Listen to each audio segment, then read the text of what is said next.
Good afternoon students of class 4। पिछले class में हमने आपको एक एक्सरसाइज बनाने के लिए दिया था और उसके पहले मैंने समझाया था कि किस तरह से वर्ब टू बी का इस्तेमाल होगा। तो उसी से संबंधित ये एक्सरसाइज मैंने आप लोगों को बनाने के लिए दिया था। उम्मीद करते हैं कि आप लोग ईमानदारी पूर्वक अपने से बनाए होंगे। तो आइए आज हम उसका सॉल्यूशन करवाते हैं। आप लोग अपनी अपनी कॉपी में मिलान कर दीजिएगा। तो पहला सेंटेंस था, क्या कल तुम उदास थे। तो देखिए ये पास्ट का है और इंट्रोगेटिव सेंटेंस है और इसका सब्जेक्ट क्या है, यू है। तो क्या करेंगे, पहले यू के साथ वेयर लगेगा पास्ट में। तो वेयर यू सेड यस्टरडे, इस तरह से होगा। और चूंकि इंट्रोगेटिव सेंटेंस है तो क्वेश्चन मार्क देना जरूरी है।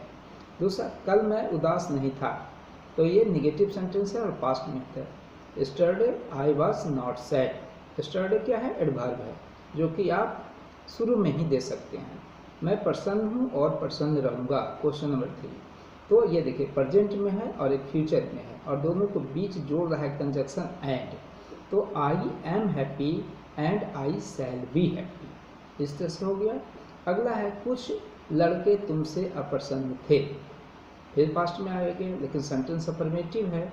तो some boys were unhappy with you. Some boys were unhappy with you. मैं प्रसन्न हूँ क्योंकि मेरा बेटा भाग्यशाली होगा। ये भी देखिए इसमें है अफर्मेटिव सेंटेंस लेकिन फ्यूचर में। तो क्या बनाएंगे, पहले बनाइए कि मैं प्रसन्न हूँ, आई एम हैप्पी, है ना। अब जोड़ दीजिए कंजक्शन से, क्यों की का, because. Because my son will be lucky. क्या आप कल तैयार रहेंगे, फ्यूचर में है और इंट्रोगेटिव है। तो will you be ready tomorrow, है ना। अब अगला सेंटेंस है, हाँ मैं तैयार रहूँगा परंतु आप तैयार नहीं रहेंगे। तो हाँ का यस दीजिए, उसके बाद कॉमा लगा दीजिए। Yes I shall be ready but you will not be ready. एक अफर्मेटिव है तो दूसरा निगेटिव है, लेकिन दोनों फ्यूचर में है। अगला सेंटेंस पे ध्यान दीजिए, क्या भारत के लोग दुखी रहेंगे। तो ये इंट्रोगेटिव है और इसका सब्जेक्ट है भारत के लोग। तब उसके साथ बिल लगे, bill the people of India be sad, question mark. नहीं वे प्रसन्न रहेंगे क्योंकि वे ईमानदार बनेंगे। तो नो दीजिए, नहीं का नो और कॉमा। दे विल बी, दे क्यों होगा, क्योंकि भारत के लोग के लिए। They will be happy because they will be honest. They will be happy because they will be honest. Bharat एक महान देश बनेगा, अफर्मेटिव लेकिन future. India will be a great country, हम महान बनेंगे, वी शैल बी ग्रेट। आई और वी के साथ शैल होता है, ये तो मालूम है आप लोग को।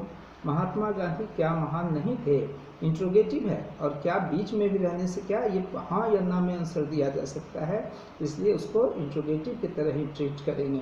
तो was Mahatma Gandhi not great, interrogative और निगेटिव दोनों इसमें मिला हुआ है। तो was Mahatma Gandhi not great, वे महान थे, वे इनके लिए महात्मा गांधी के लिए आया, इसलिए ही इसका यहाँ पर इस्तेमाल करें। He was great. अब पूछता है WH में आ गया, कैसे, वे कैसे महान थे। तो how was he great, past में हो गया, हाउ वाज ही ग्रेट। वे महान थे क्योंकि वे सत्यवादी और ईमानदार थे। He was great because he was truthful and honest. He was great because he was truthful and honest, है ना।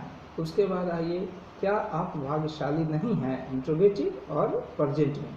Are you not lucky, are you not lucky, question mark देंगे। मैं मेहनती हूँ और इसलिए नहीं, उसके बाद है, मैं भाग्यशाली नहीं हूँ परंतु मैं परिश्रमी हूँ और मैं अवश्य सफल रहूँगा, है ना। तो मैं भाग्यशाली नहीं, negative. I am not lucky, फिर उसको कंजक्शन जोड़ा है बट से, परंतु का बट। मैं परिश्रमी हूँ, आई एम लेबोरियस। और उसके बाद देखिए अवश्य लगा है, तो अवश्य के टाइम में क्या होता है, सेल के जगह पर बिल और बिल के जगह पर सेल। तो फिर क्या देंगे, and I will be successful. तो पूरा सेंटेंस कैसे होगा, I am not lucky but I am laborious and I will be successful. मैं मेहनती हूँ और इसलिए मैं धनी बनूंगा, I am laborious and so I shall be rich. मैं बूढ़ा नहीं हूँ, मैं थका हूँ। अगला sentence, I am not old, I am tired, है ना। कुछ समय के बाद मैं सक्रिय होऊंगा और एक अच्छा आदमी बनूंगा। तो कुछ समय के बाद जो है एडवर्ब उसको लास्ट में आप दे सकते हैं तो ज़्यादा बेहतर होगा। मैं सक्रिय होऊंगा पहले बना ली, तो आई शैल बी एक्टिव। अब दे दीजिए एडवर्ब आफ्टर सम टाइम, है ना, I shall be active after some time. अब कंजक्शन एंड के साथ जो बाकी का क्लाउड है उसको जो and I shall be a good man, and I shall be a good man, इस तरह से हो गया। कोई आदमी भूखा नहीं रहेगा, इसका देखिए सब फ्यूचर में है और निगेटिव है। इसका सब्जेक्ट क्या है, कोई आदमी, तो नो वन तो हो गया negative, no one will be angry, no. उसके बाद कंजक्शन क्योंकि, बिकॉज वी आर लेबोरियस, मैं क्यों डॉक्टर नहीं बनूंगा, why shall I not be a doctor, है ना। तुम डॉक्टर नहीं बनोगे क्योंकि तुम मेहनती नहीं हो और तुम भाग्यशाली भी नहीं हो। देखिए सेंटेंस बड़ा होने से घबराने का नहीं, उसको तोड़ तोड़ के बनाइए। तुम डॉक्टर नहीं बनोगे, पहले ये बनाइए, you will not be a doctor. अब क्योंकि तुम मेहनती नहीं हो, because you are not laborious, और तुम भाग्यशाली भी नहीं हो, you are also not lucky.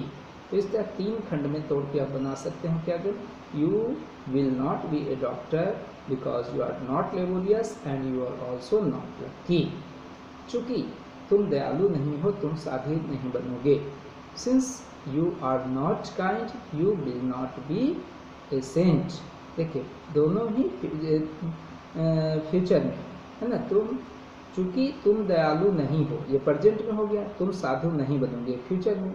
तो since you are not kind you will not be a saint. उसके बाद आइए, मैं दृढ़ हूँ और मैं दृढ़ रहूँगा, I am rigid and I shall B rigid, है ना। उसके बाद लास्ट है, मैं यह जानकर आश्चर्यचकित हूँ कि वह एक नेता बनेगा, I am surprise to know that he will be a leader. Okay, तो ये आप मिला लीजिए, कितना सही है कितना गलत वो आप खुद डिसीजन कर लीजिए उसके अनुसार। नेक्स्ट जो एक्सरसाइज मैं देने जा रहा हूँ उसमें आर्टिकल का इस्तेमाल है। मैंने आप लोग को बताया था कि आर्टिकल 2 तरह के होते हैं, इंडेफिनिट आर्टिकल पहला और दूसरा डेफिनिट आर्टिकल। तो इंडेफिनिट आर्टिकल के अंतर्गत ए और एन का प्रयोग होता है। तो ए और एन का प्रयोग कहाँ होता है ये जान लीजिए, कि वैसा सिंगुलर काउंटेबल नाउन जिसके पहले लेटर का उच्चारण हिंदी के व्यंजन वर्ण की तरह होता है तो उसके पहले ए लगाते हैं, और जिसका पहले लेटर का उच्चारण हिंदी के स्वर वर्ण की तरह होता है उसके पहले एन लगाते हैं। और कहाँ नहीं होता है ये जान लीजिए। पहली बात तो प्रॉपर नाउन के पहले नहीं होगा इंडेफिनिट आर्टिकल का इस्तेमाल, दूसरा मटेरियल नाउन के पहले नहीं होगा, अनकाउंटेबल नाउन के पहले नहीं होगा, और प्लूरल नाउन के पहले नहीं होगा। तो हम इसके साथ साथ आपको एक अगला एक्सरसाइज बनाने के लिए दे रहा हूँ होमवर्क के रूप में, जिसे हम अगले क्लास में मिलवाएंगे। फिलहाल आप इसे अच्छी तरह से बना करके अपने रफ कॉपी में लिखिएगा और अगले क्लास में हम मिलवाएंगे। Thank you, have a nice day, bye.